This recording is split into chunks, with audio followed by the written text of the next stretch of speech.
Alhamdulillah, there are many benefits of invoking durood and salam, peace and blessings upon the Messenger of Allah, the King of Medina, the mercy for all mankind, sallallahu ta'ala alayhi wa alihi wa sallam. Once the Messenger of Allah, sallallahu alayhi wa alihi wa sallam, entered the masjid, and as he went to sit on the mimbar sharif, the pulpit, he said Ameen 3 times. The majestic Sahaba Kiram alayhim ridwan inquired, Ya Rasulullah sallallahu alayhi wasallam, what was the reason for saying Ameen 3 times? The Messenger of Allah sallallahu alayhi wa alihi wasallam explained that as I made my way on the mimbar, Sayyiduna Jibreel Ameen, the leader of all angels, he descended and he made 3 statements from Almighty Allah. And on those 3 statements, I said Ameen. Now, my dear brothers, what were those statements? The Sahaba Kiram alayhim ridwan were eager to find out. The Messenger of Allah sallallahu alayhi wa alihi wasallam explained that as I placed my foot on the mimbar, Sayyiduna Jibreel alayhi salam said that may that person be doomed who in his lifetime had an opportunity to serve his parents, or either one, he didn't do so and gain entry into Jannah. And I said Ameen. And what? That person is doomed who doesn't look after, honor, respect his parents. After that, Sayyiduna Jibreel alayhi salam made a statement that Ya Rasulullah sallallahu alayhi wasallam, may that person also be doomed who in his lifetime went through the blessed month of Ramadan al-Mubarak, he lived through the month of Ramadan al-Mubarak, and he did not gain his entry, his ticket into Jannah. Meaning he didn't carry out virtuous actions by fasting, the reciting of the majestic Quran, and other virtuous acts, charity, etc. And he did not gain his entry. Meaning this is the month where a person can guarantee himself into Jannah by honoring this blessed month of Ramadanul Mubarak. And the 3rd statement Sayyiduna Jibreel alayhi salam made was that may that person also be doomed who upon hearing your blessed majestic name Muhammad sallallahu alayhi wa alihi wasallam, he does not invoke durood and salam upon you, he does not send peace and blessings upon you, meaning he does not say sallallahu alayhi wa alihi wasallam. So my dear brothers in Islam, we learn from this narration the importance of these 3 things. Parents, the month of Ramadanul Mubarak, and also invoking durood and salam upon the Messenger of Allah sallallahu alayhi wa alihi wa sallam. Sallu ala al-Habib sallallahu ta'ala ala Muhammad sallallahu alayhi wa sallam. A pious person once saw Shaitan standing looking very worried by the door of a masjid. Someone seen Shaitan standing at the entrance, at the gate of the masjid looking very worried. And he asked, what's the matter with you? Why do you look so bothered? He replied, look inside. Shaitan replied, look inside. He's explaining his reason of worry. When the pious person looked inside, he saw someone reading namaz, offering his salah. And another person was sleeping by the masjid door, near the entrance area. And Shaitan said, I want to enter the masjid and I want to distract that person who is busy performing his namaz by putting evil thoughts in his mind and his heart and telling him to think about this, that and the other. But you see this man who is lying asleep next to the masjid door, he is fasting.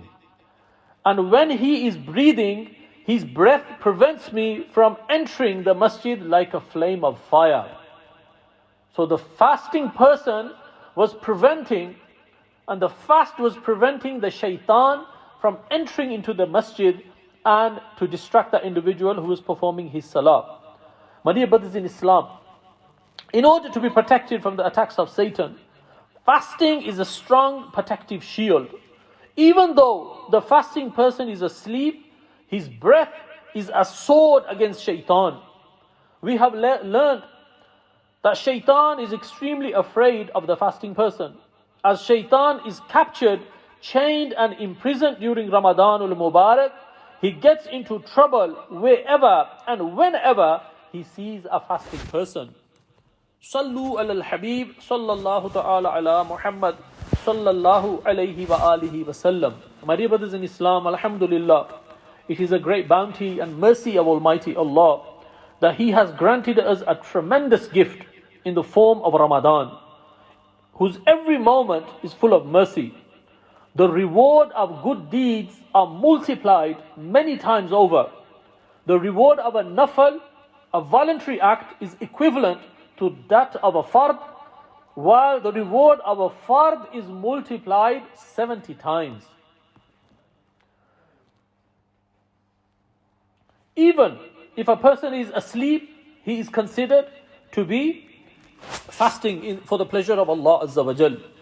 The divine arsh holding angels say Ameen to the dua of a fasting person, and according to a hadith of the Messenger of Allah sallallahu alayhi wa alihi wa sallam recorded in At-Targhib wa Tarhib, even the fish in the seas seek forgiveness until iftar for the individual who fasts in the month of Ramadanul Mubarak. My dear brothers, fast is a hidden form of worship. No one can come to know about your fast until you tell it to others. Almighty Allah likes hidden worship more. A blessed hadith says, fasting is the door to worship. Sallu ala al-Habib sallallahu ta'ala ala Muhammad sallallahu alayhi wa alihi wa sallam. My dear brothers in Islam, the regular fasting, devotion and generosity practiced during Ramadan develops a clearer sense of godly lifestyle, a relational and meaningful life. Inshallah Azza wa Jal, I will mention some key features of this spring of righteousness. Ramadan is the holiest and one of the most transformative times of the Islamic calendar. A season for actively pursuing spiritual growth and coming closer to Almighty Allah. The fast is a moral spiritual training that prepares for the tests of life. The entire community fasts in Ramadan, and this shared discipline is the key to its successful social training. Like a football team training together. The daily routine of fasting, the 5 daily prayers, recitation of the majestic Quran, and giving charity have a deep impact on minds, attitudes and behaviors. We develop empathy and kindness towards others. We control our appetite. We can stay hungry and thirsty for 18 hours approximately. We become patient, bearing and willing to waiting. These are the moral benefits of fasting.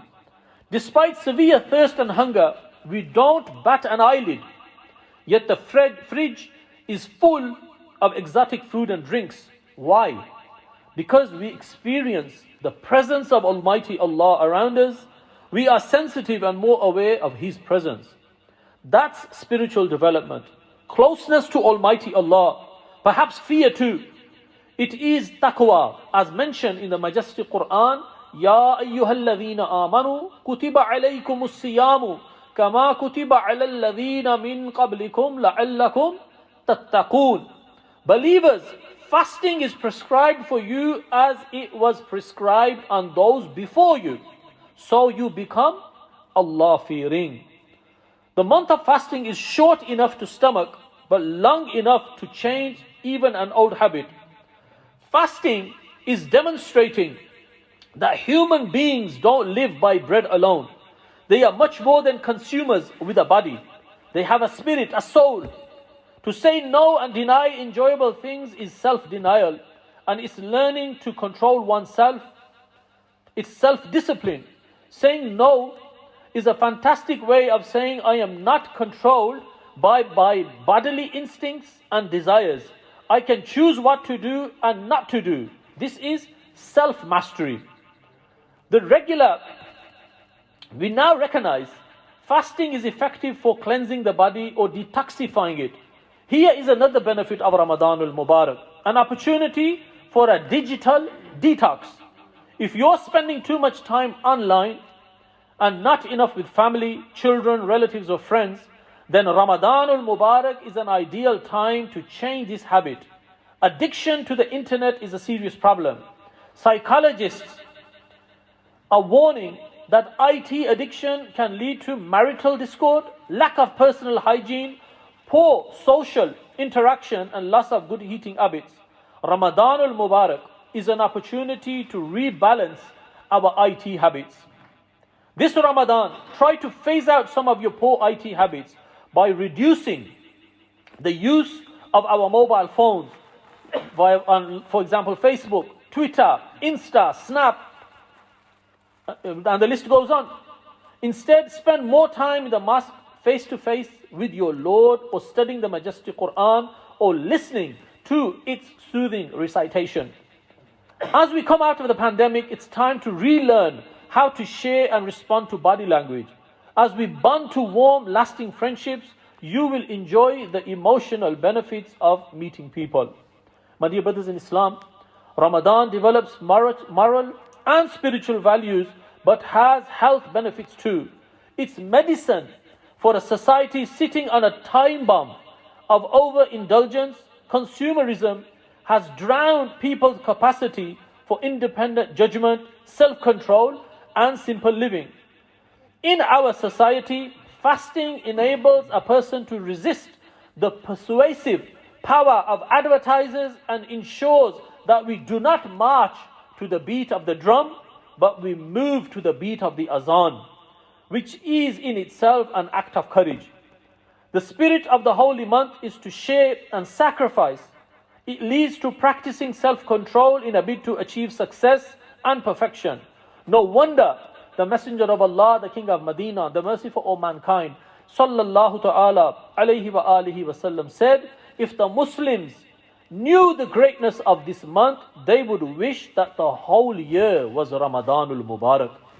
So my dear brothers in Islam, as we move towards this blessed month of Ramadan, inshaAllah Azza wa Jal, it is an opportunity for us once again to connect with Allah Azza wa Jal. This whole last year, the mental impact especially, along with physical impact, it has had on us, the emotional impact it has on us. Inshallah Azza wa Jal, may this Ramadan be a cure for us in all ways, shapes and forms. Sayyiduna Abu Sa'id al-Khudri radiyallahu anhu has narrated that the Messenger of Allah sallallahu alayhi wa alihi wa sallam has said, on the first night of Ramadan, the portals of the skies and Jannah are opened, which remain open until the last night of the month. So if anyone offers salah in any of this month, Allah Almighty will reward him with 1,500 virtues for every sajda, and make a palace of red rubies for him that will have 60,000 gates. And you can imagine, if a palace has 60,000 gates, the enormity and the size of this palace. The gates will have hinges of gold that will be embroidered with red rubies. Thus the one who fasts on the first day of Ramadan will be forgiven for his sins until the last day of the month, and 70,000 angels will seek forgiveness for that individual from morning until evening. Each time he makes sajda, he prostrates during the day or at night, he will be granted a tree in Jannah, and each tree is so huge that a horse rider can ride under its shadow for 500 years. This is the beauty of Jannah, my dear brothers in Islam, and this is the blessed month of Ramadan al-Mubarak. This is a simple introduction of the blessed month of Ramadan al-Mubarak. May Allah Almighty give us the ability to fully benefit from this blessed month of Ramadan al-Mubarak. We need to shake ourselves up. With this pandemic, the fact that we missed Ramadan, meaning coming to the masjid, etc., and Taraweeh prayer, this year we need to be a bit more awake and active, inshallah Azza wa Jal, and try to make up for what we lost last year. The spirituality aspect of coming to the house of Allah Azza wa Jal. May Almighty Allah give us the ability to remember and act upon what has been said. May He give us the ability to fully take the benefit of this blessed month of Ramadan al-Mubarak. Ameen. Bijahi Nabiyil Ameen sallallahu alayhi wa alihi wa sallam.